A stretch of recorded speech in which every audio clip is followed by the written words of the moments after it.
In these notes, we're probably going to cover one of the most important topics we're going to learn all year, which is the founding documents of the United States.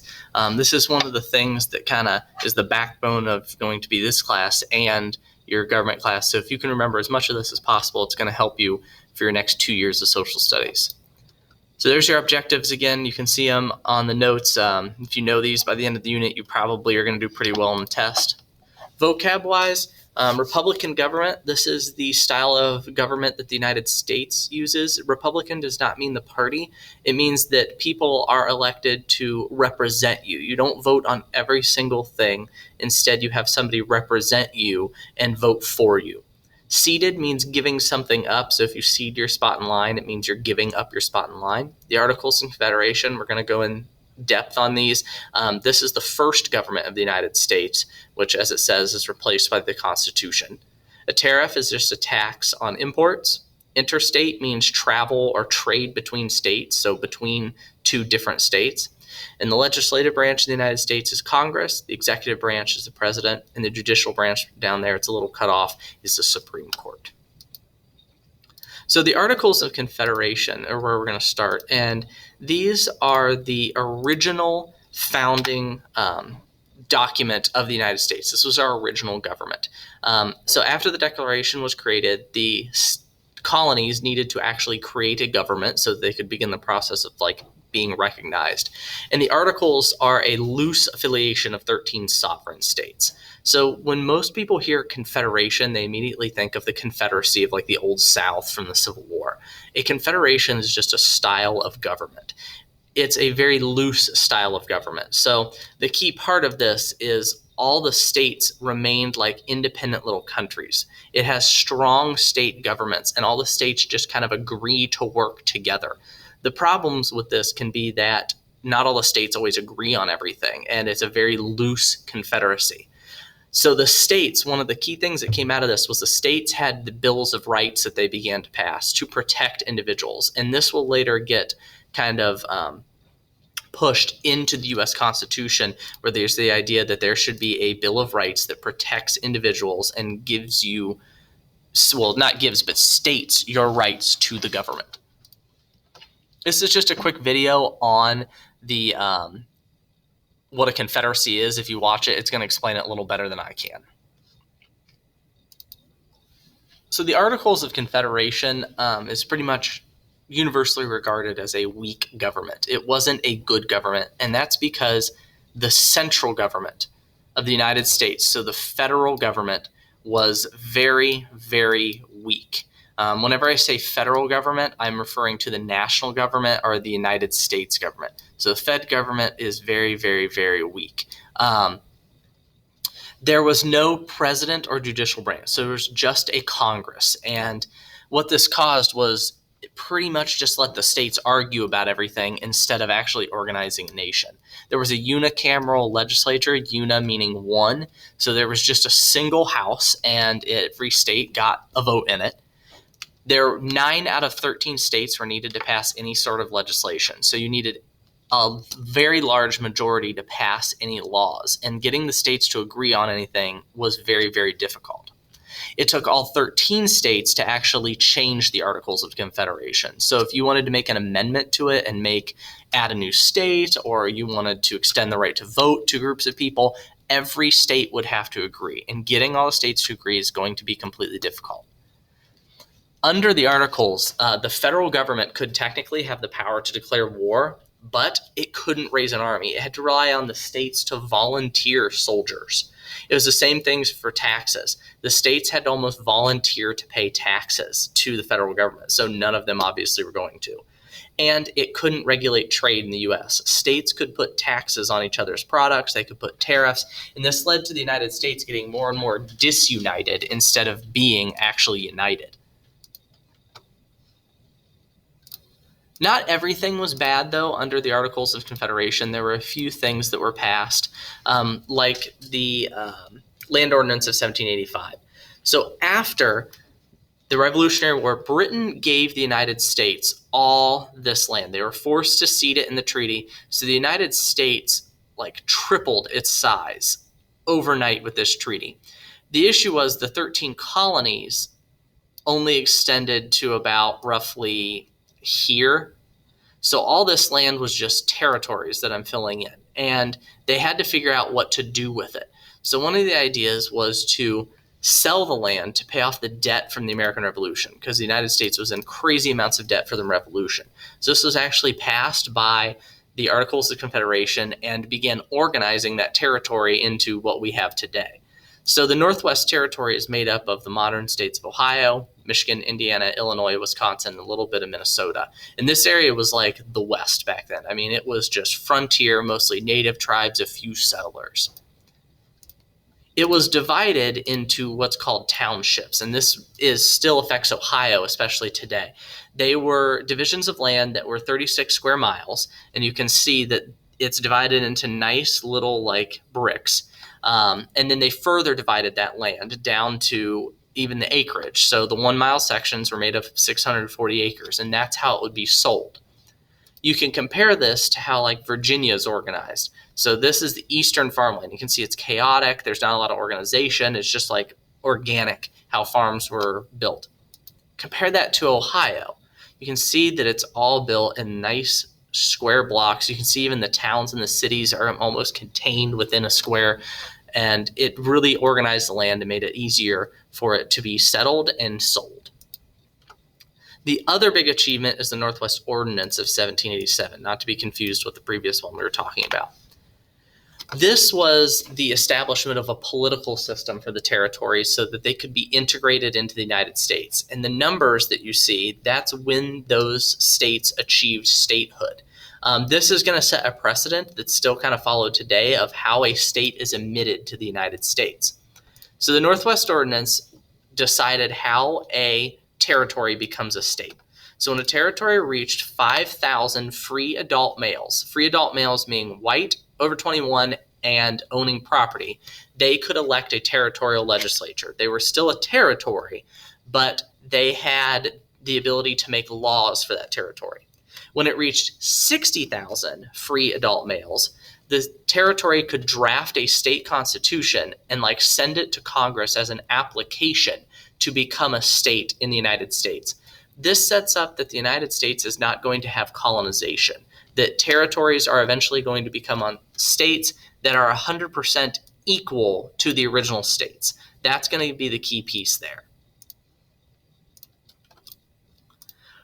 So the purpose of the Northwest Ordinance was to provide the temporary government initially. A military governor would be appointed. There'd be a territorial legislature to make sure that that territory wasn't completely lawless. The second was it influenced how the United States would be governed in later years. It established the rights of citizens living there. Just because you were a citizen of a territory and not living in a proper state, you were still a citizen of the United States. You still got the rights of a U.S. citizen. The other big piece is that states were to be admitted to the United States on equal footing. So just because Ohio or California or Oklahoma join the United States later than the original 13 colonies, it meant that they were the same. You got the same rights, the state got the same rights, and there's no colonization in the area. The other big piece was that schools would be set up. So the 16th parcels would be of how the land was broken up under the Northwest Ordinance would be reserved for schools so that the territories could found colleges, they could found public schools, and provide education to the children who were going to be born there. While this did happen under the Articles of Confederation, the Articles was not a good government. The four major problems were: first, they couldn't regulate the interstate trade. States quite literally began charging taxes on each other over petty disputes. The second was because the government couldn't tax, they couldn't pay back the debt from the Revolution. And this began to put the U.S. further and further into debt. It began to bankrupt certain companies. It was a major issue. Third, because there was no army, the British along the northern boundary kept supplying the Native Americans, kept encroaching on U.S. land, and the Spanish caused problems on our southern border. They actually closed off New Orleans for a while so that there could be no trade to go through it.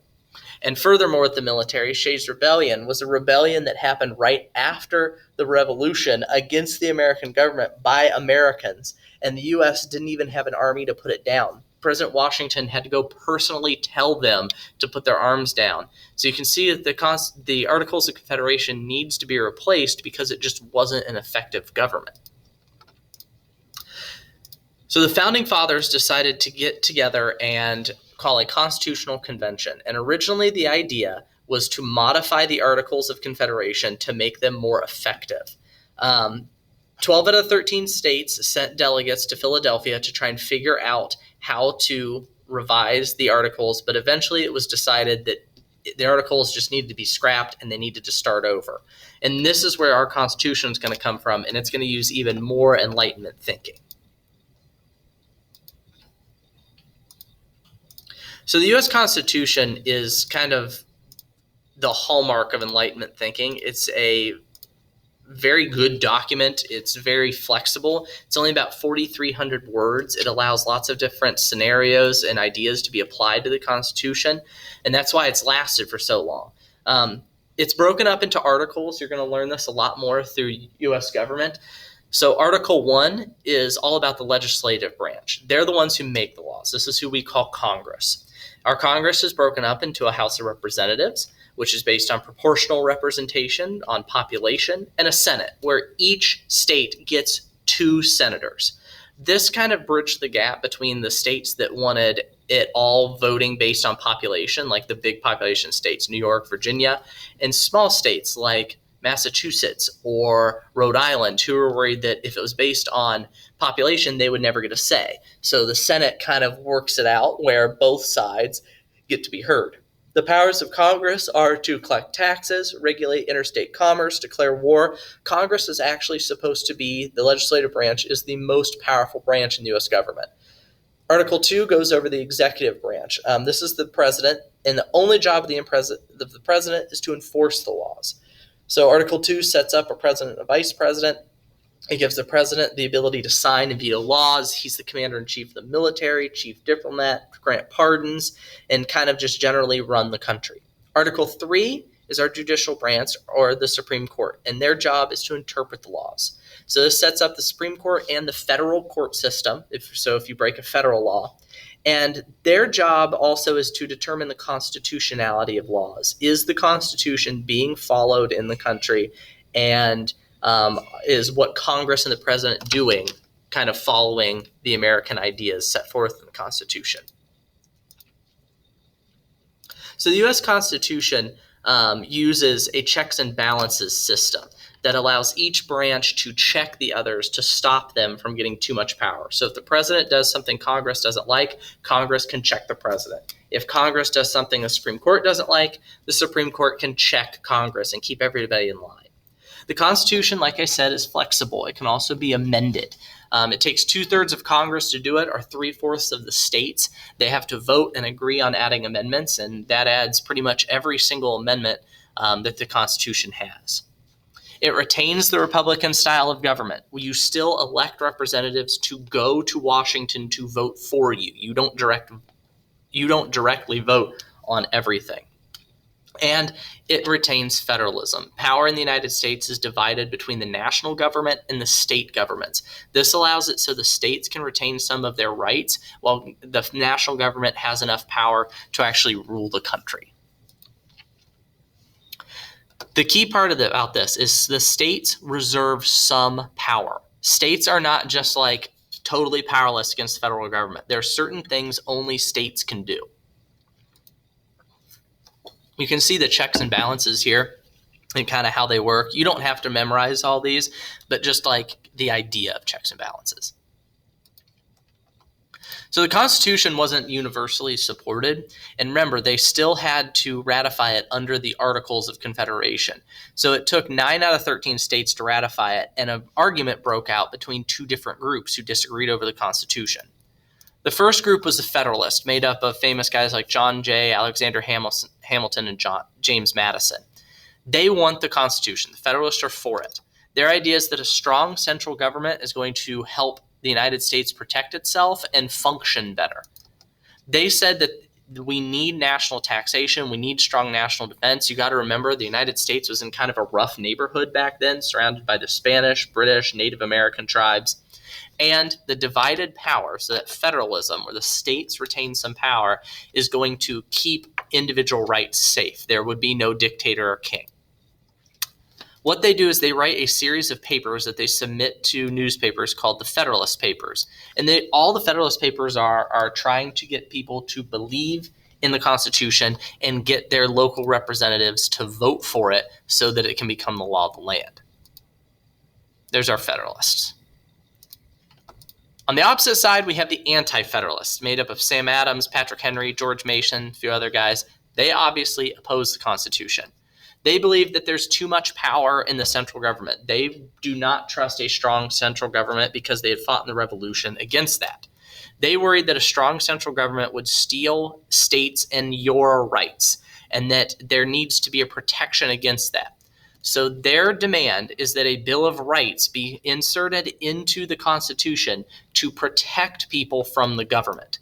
That is the only way they agreed to ratify it, with the promise of that future Bill of Rights. And then there's the Anti-Federalists.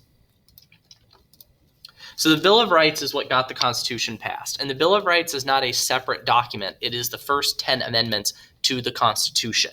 The historical links for it, it was influenced a lot by previous acts and previous things that happened. So like it took a lot of things, obviously, from the Enlightenment, that idea that you have rights that are from God and they can't be taken away.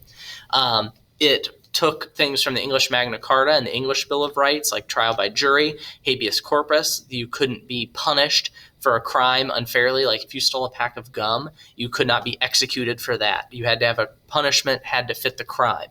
It was protection from the past government abuses that had happened before the American Revolution or during, that had made the colonists mad. So like the Quartering Act, where British soldiers were sent into colonials' homes and the colonials had to house them.